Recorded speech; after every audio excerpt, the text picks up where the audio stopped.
Now, I forgot to start the camera while we was doing it, but basically you just have to go around it with, we use JB Weld, around the whole thing.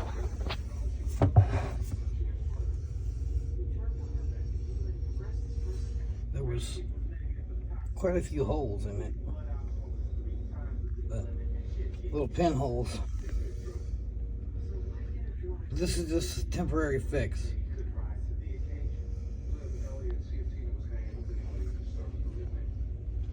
Just to get us by till we get the new one.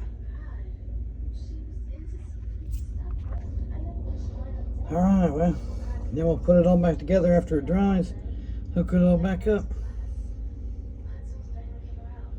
Until next time, have a great day.